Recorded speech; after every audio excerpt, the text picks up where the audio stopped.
nilang summer kahapon. Oo, nagkakarera ang dalawang mag-ama. Naririnig ko sa rin, ay ang gawin.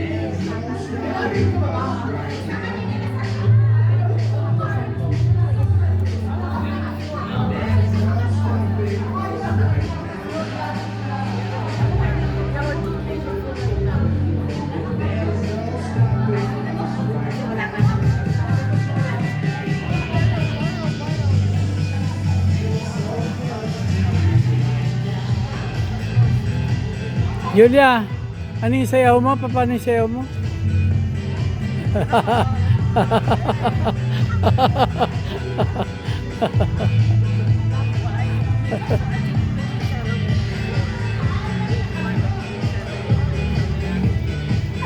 Nabuhayan ng ano si Saki Boy eh. Ano ba yung kayo eh? Kasi wala siya kausap eh. Nasa kantaran.